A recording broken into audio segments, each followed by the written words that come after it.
Wow, I've really been doing this whole YouTube thing for 5 years? That's crazy. Crazier still as I keep making the same mistake and watching seasonal anime. But I think my regular viewers know the drill by now. New season means new shows. So I had to pick some with my usual method, cramming a bunch of show names into recent Republican primary polls, and whichever beat out Ron DeSantis were my winners. And to be fair, wasn't really a high bar. Anyway, I've got a hell of a roster. The highly anticipated Sousou no Frieren gives a unique twist on the retired hero party trope. A sequel to a movie no one really asked for, Megumi no Daigo is back after a 24-year break. Shangri-La Frontier really tests your tolerance for so bad it's good games. I think my hero's gonna sue somebody, because 8-bit brings Shy to us, where country-themed heroes fight an alien threat. My body's been ready for the anime adaptation of Watashi no Oshi wa Akuyaku Reijou, where we get some reincarnated into a video game Yuri action. A playthrough of a certain dude's VRMMO life shows most people would waste their second chance of life on top of their first. Seiken Gakuin no Makentsukai is about a demon lord reincarnating after years and turning over a new leaf when the world faces a threat that isn't him. The saint's magical powers Omnipotent is back for more slow-paced, romance-driven isekai goodness. Well damn, it's a good season for returning isekais, because Eminence in the Shadow is back too. My daughter left the nest and returned an S-rank adventurer as a girl living her father's dream. Shit, 3 for 3 on this? Goblin Slayer Season 2 finally hit as well. Our dating story epitomizes the loser accidentally getting with a bombshell, but played straight this time. Suicidal girls catch all the breaks and undead unluck. The edge is real this season with a reverse witch hunt in Hametsu no Okoku.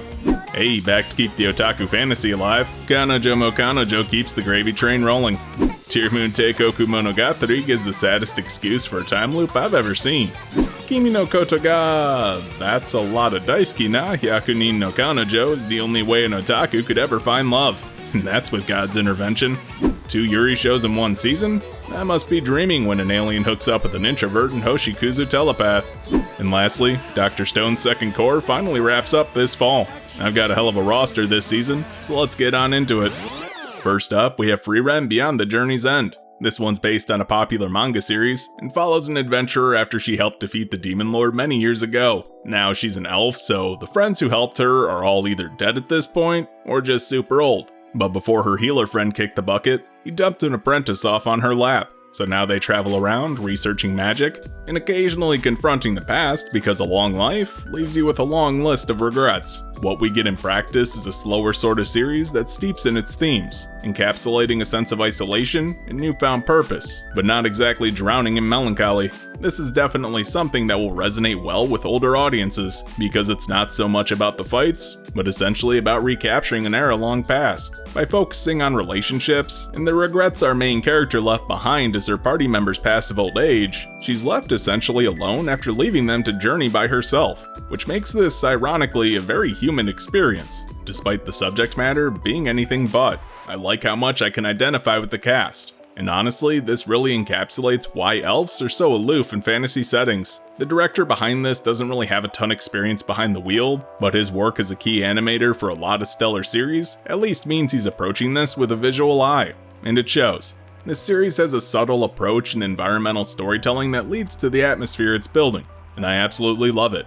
It really stands out as a solid entry to keep an eye on, and with 4 episodes to kick off this season, it's worth jumping into. Backing off the fantasy trend for a bit, Firefighter Daigo is a sequel to a movie from 1999. Did you want a sequel to a below-average movie from almost a quarter century ago?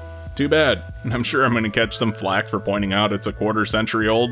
Don't worry, it hits me pretty hard too. 3 rookie firefighters aim to join the coveted Orange Rescue Corps and save Japan from a looming crisis. Wow. That description feels a lot more grand than what we actually get, since it's essentially an average drama series about firefighters, and honestly one that hammers its themes pretty hard from the outset, coming across as melodramatic in the first few seconds. Though if you're looking for a fair mix of informational content on firefighting, I guess this has you covered.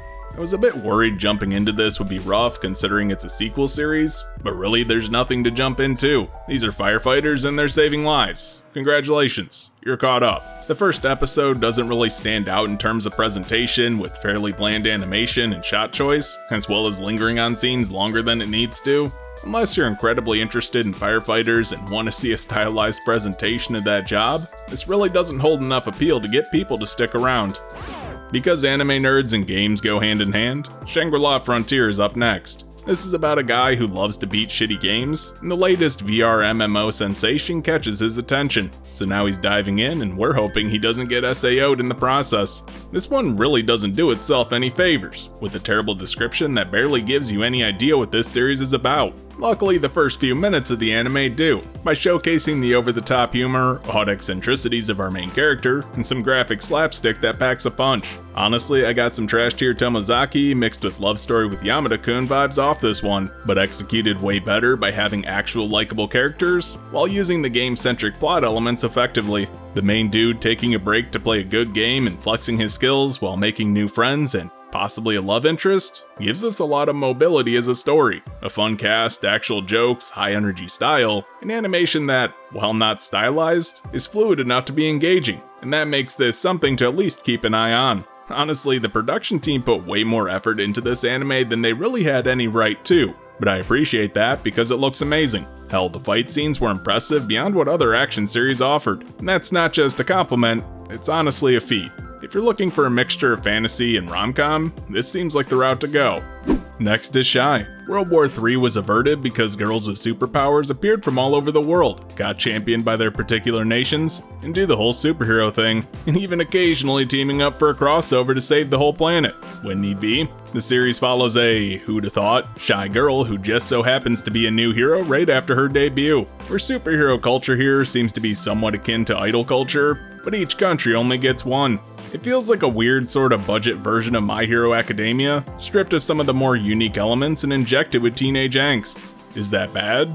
Kinda hard to say, but it certainly feels more hollow, mostly because the messaging just isn't that great. It tries to be contemplative, goofy, and thrilling all at the same time, which leads to scenes where I'm not entirely sure how I should feel. Hell, how an existential crisis is introduced and solved for the main character within a 10-minute span is some garbage tier writing. On top of that is a fairly bland premise that isn't super interested in exploring the ideas it came up with. Like, why are they heroes, how do they work, and what are the rules for this world?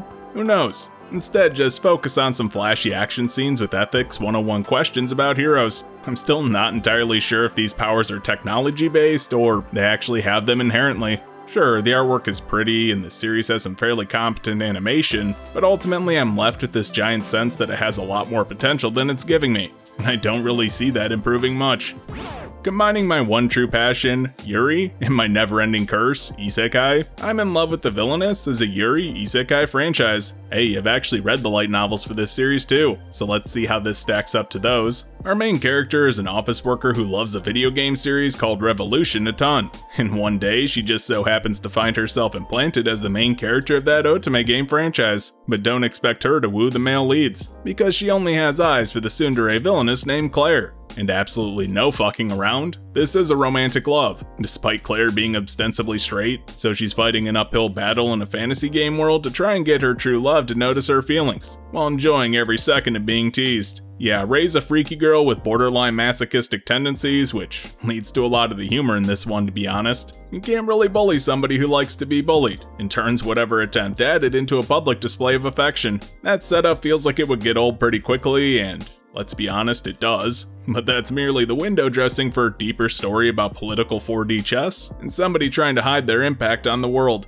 This franchise really plays the lighthearted idiot trope close to its chest, while tackling classism, democracy, authoritarianism, and even free will. The animation looked rough in the PVs, but once we actually got into the show, it felt more in line with standard anime that I didn't really have any issues with it. The colors are bright, but it uses a more simplistic style, which fits with the initial presentation for the series, so we'll see how this ends up. But the first episode was pretty solid.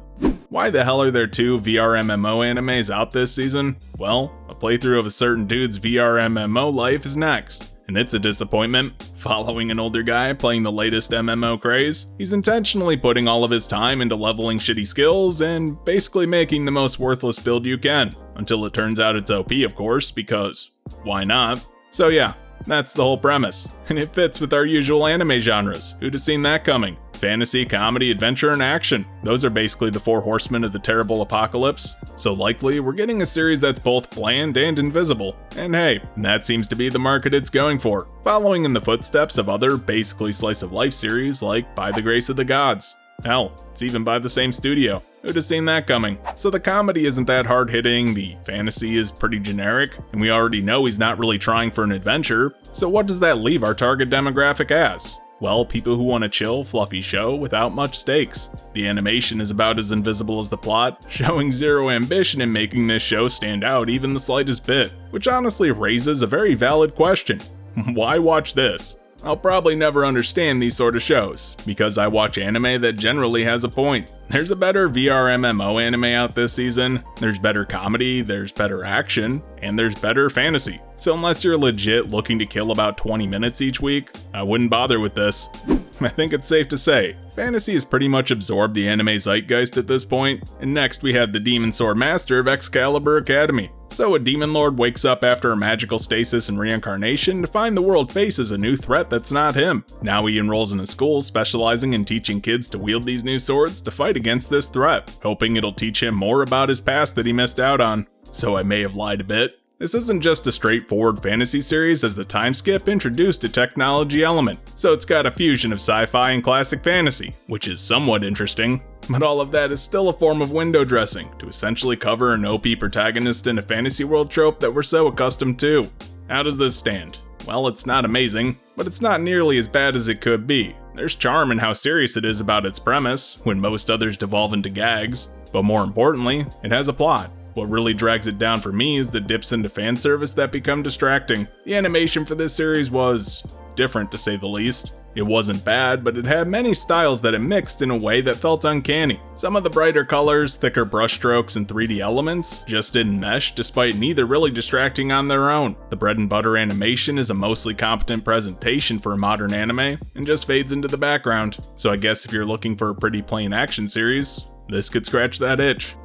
Isekai tends to be a rough bag, since the vast majority of the good ones tend to either be ironic or over the top. This one's an exception though. A slower-paced, romance-focused story where the main character is still overpowered, but isn't out to dominate the world or culture. Honestly, she's just doing her own thing, and finding a place in this new world as its savior as a consequence. And that's honestly why I liked the first season. So how does the second stack up? Well, the plot was slow-moving, but considering it kicked into gear in the last few episodes while the groundwork for the story was laid, I expect this season to be much more involved. And with the first episode priming us for big moves in the story department, this delivered on that promise. The art and animation for the first season were both fairly nice, though felt like separate entities, if you know what I mean. Where the world and characters look nice, the animation tended to take a backseat until it really mattered. The first episode here, though, seems to be stepping up that game. This always stood out to me as a sleeper isekai aimed at more mature audiences not looking for power fantasies, and I was quite pleased to see it get another season.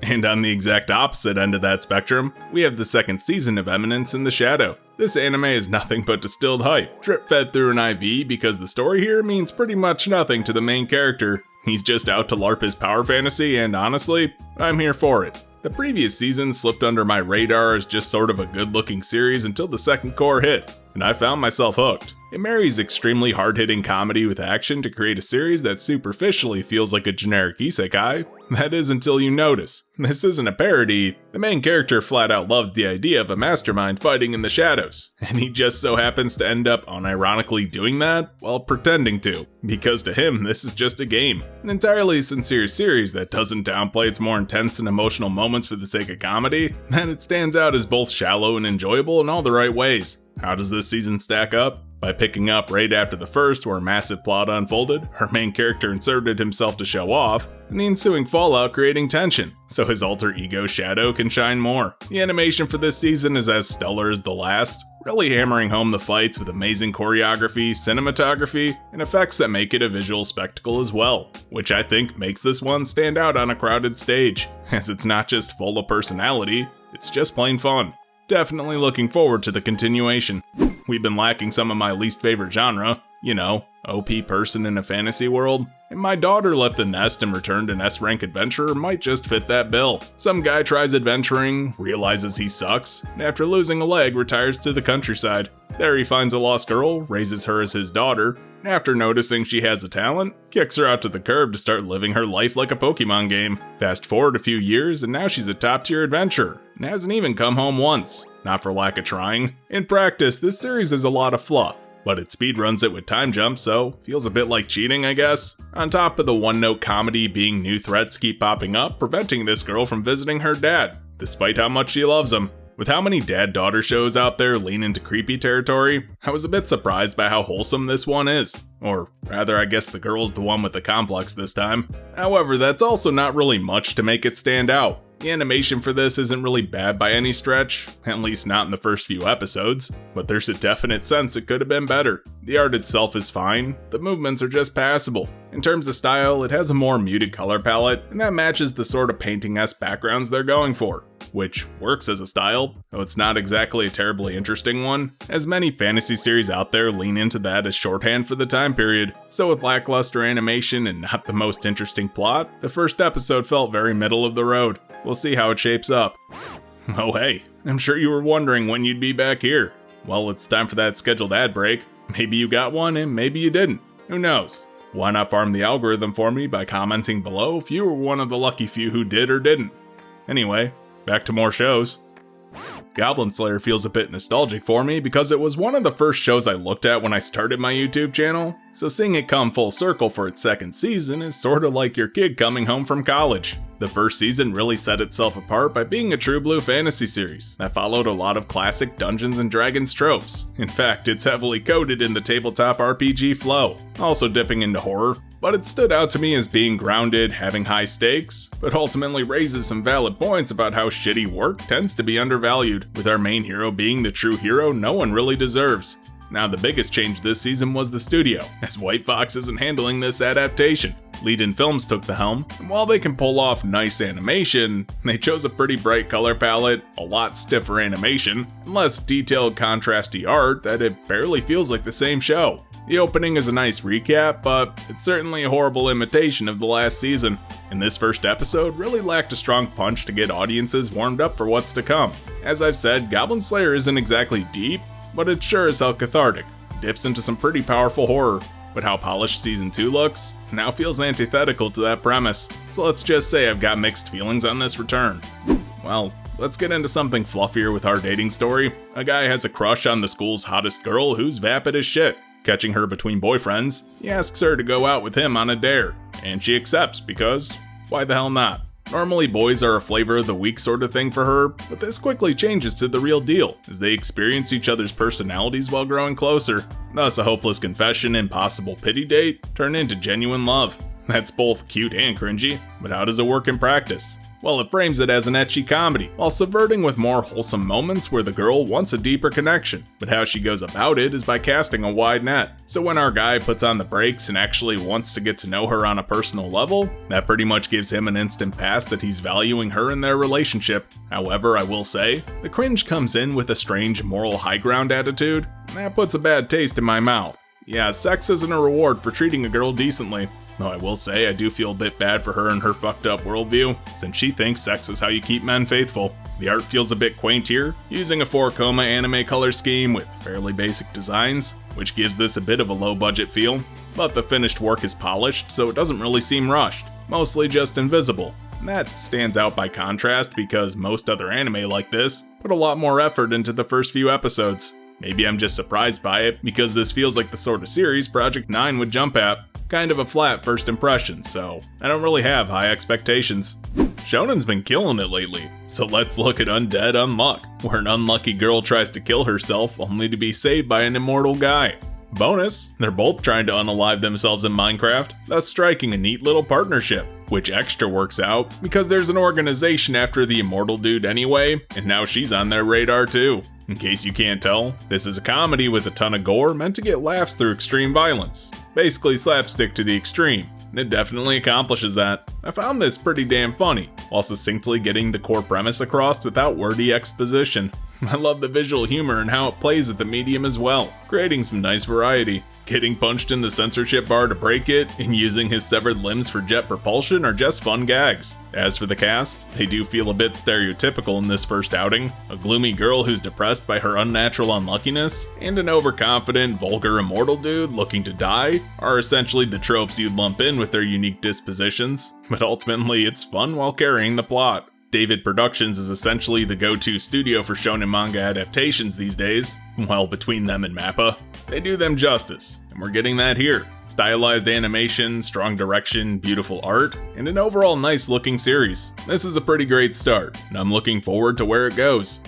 Sure, let's just keep with the gore. It's spooky season anyway, and the Kingdoms of Ruin is a fitting series. In a world where magic has been replaced by technology, the witches that gave humans said magic power are being burned at the stake. That is until they killed the wrong witch and pissed off her apprentice. Now he's on a quest to destroy humanity and all their damn machines for ruining his first love. I hope you like excessively dark crap, because there's a lot of that here. The story is thick with a lot of moving parts, deep lore, and a mesh of ideas, but surprisingly, it seems to work together. Like, I could really see myself getting into this world, but the author's barely lampshaded teenage angst pretty much ruins any chance of that. And the worst part is, it doesn't really look like that until about halfway through the first episode, when the main dude's master is stripped, photographed before a live studio audience, and then blasted to pieces by machine gun fire. That's all done for sheer shock value.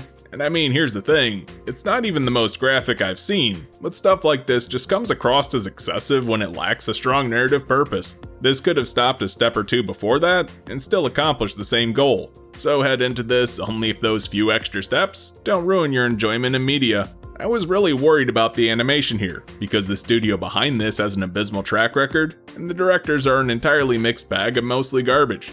But the animation here is surprisingly nice. It has a strong style, beautiful art direction, and solid cinematography that I'm honestly impressed. However, that does leave this in a pretty rough spot, where I enjoyed the presentation and story, but also felt put off by the themes, since they were a net drag on the end product. There may be something special here if you can stomach it, and I guess I'll stick it out to see for myself. I made this joke last time, but my channel's bigger now, so fuck it. Mokano Jomo Problems is back. The first season was a quirky take on the harem genre by embracing how absolutely asinine the premise is. By just having multiple girlfriends, being open about it up front, and them competing for his affection sets up a series that's both flippant and genuinely heartfelt. Everyone in this anime wears an idiot ball, and that's part of the charm, as they carry so much energy and sincerity that it's infectious. So how does this season handle? Well, with growing tensions as more people become aware of Naoya's two-timing and somehow more people want in on it, it balloons to even higher levels of absurdity.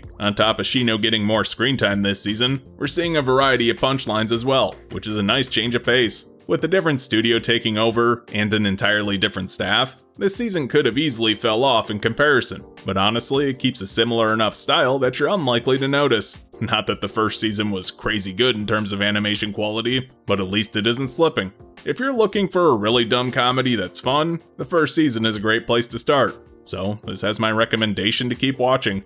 Groundhog's Day is probably gonna sue somebody, but here we are with Tear Moon Empire. In the midst of a revolution, the young princess of Tear Moon finds herself on the Marie Antoinette side of a guillotine, but rather than spending a few horrifying seconds as a decapitated head, she wakes up in her 12-year-old body for time loop shenanigans. Thus armed with her knowledge, she goes about course correcting to fix the empire and therefore save her family's lives. Why? Not because it's right or she's sorry, but simply because dying by the guillotine sucked, and she doesn't want to go through that again. So this is a comedy, prefacing that because these themes seem pretty dark on the surface. The execution, no pun intended, falls on the lighter side despite those heavy plot elements. The story kicks off fairly strong, and gives me a lot of My Next Life as a Villainess vibes, which is a good thing. So yeah, we get a bit of a redemption arc, which makes the audience want to root for the character, and while it does take that in a bit of a goofy direction, it still creates an enjoyable experience. The humor here isn't really hard-hitting, and generally follows a flow that the situations aren't meant to be completely serious.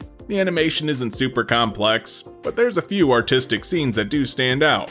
It has a nice blend of more serious, somber animation and color choices for the future, and colorful cartoonishness in the past, because that's a more innocent time. Though the backgrounds are extremely detailed, selling that whole late monarchy aristocracy vibe.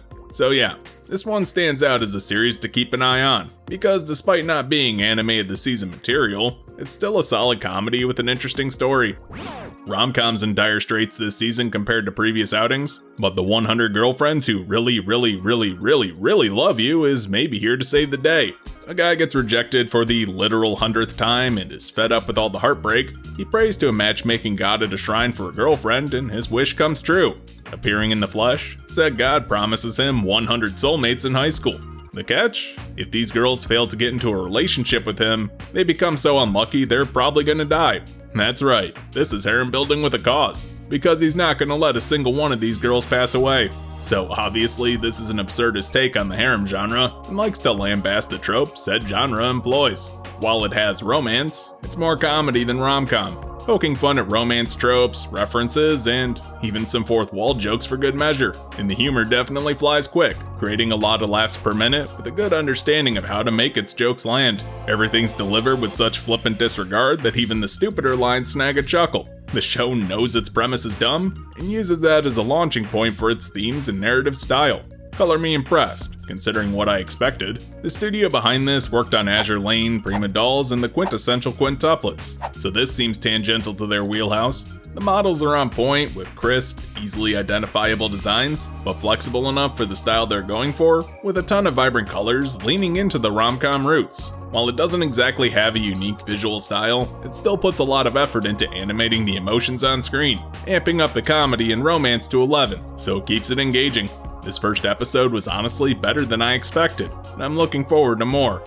We're getting a double helping of Yuri this season with Hoshikuzu Telepath. An introverted girl wishes on a star to meet an alien who might understand her feelings, and that wish seems to be granted, because a self-proclaimed alien enters her life and drags her out of her shell. Fairly short description for this one, but it's one of those coming-of-age comedies that doesn't really need a lot of groundwork. The premise is just the hook, and the characters, their relationships, and how they grow, that's the real meat of the series. So how does this one handle? Well, it dials the cute up to 11, with the socially awkward main character being a blushing mess. Since we spend a good amount of the runtime in her head, her otherworldly ambitions become apparent pretty quick. But she's relatable enough that you feel for her, so kudos on that. The humor here is pretty light, meaning it won't really get laughs, but will probably put a smile on your face at least, and they incorporate the animation to support it, which is great. If I had to give an approximation of this series, it's like Lucky Star and Asteroid in Love had a baby, and that's not a knock on this by any stretch. Overall, it's both chill and fairly cute, so I'm down. The art isn't technically impressive, but the core cast have striking designs. It utilizes a more cartoony aesthetic, playing with the character models and visually showing their inner thoughts, which is a fairly common tactic these days, but it still has charm. The chibi style, pastel colors, and abstract backgrounds bring up memories of older slice-of-life shows, and it works for this one, feeling like a fresh take on a throwback aesthetic, mostly because it's cute and that's the tone they're going for. Now, it's not a groundbreaking show by any stretch, but it had a fairly enjoyable first episode, so if you like slice of life with Yuri subtext, this might be worth a look for you. And lastly, we're getting the wrap up for Dr. Stone's third season. This is my fourth time talking about this anime, so it's getting kinda hard to really say anything new. The conflict has continuously been on the rise since the start of this season, and what we're getting should be a pretty interesting ending to this arc, as the first clues about solving the petrification incident all those years ago are finally within our main character's grasp. I'm looking forward to how this show wraps up, because Dr. Stone isn't a typical shonen battle show, despite sharing a lot of themes with the genre, because it's entirely about a brain over brawn type of problem solving. On top of that, it's informational, and just a unique twist on how it handles situations that it stands out as a breath of fresh air. So what are we getting this time around? The first episode picks up with a pretty solid punch, as Senku and the surviving members of the exploration team set about not just rescuing their petrified friends, but also freeing the remaining survivors trapped on Treasure Island. Yeah, there's some fights, but it's more about the quick wit of the Science Kingdom winning the day. That's the main reason to watch. The animation for this series has been handled by the same studio throughout, so it's definitely energetic and packed style. Yeah, I'm looking forward to where this one ends up. So that's it. We got to the end of what I picked for fall 2023, and I will say there's a lot of promise here. Some shows are downright defying expectations despite otherwise lackluster premises, but comedy, action, romance, and even some more thought-provoking series are standing out so far. But tell me your thoughts down below. What anime caught your attention? And not just from what I picked. I'd love to hear them. For now though, hey, you've made it to the end of the video. Don't forget to like, comment, subscribe, share, and do all the other YouTube stuff to help the channel grow. You can also join my Discord with a link down in the description. If you really want to support me, you can head on over to my Patreon and pick up some extra perks. And speaking of Patreon, I'd like to give a special thanks to JMonth33A, Robin DBL, and Samuel Chen for their continued support. Thanks for watching.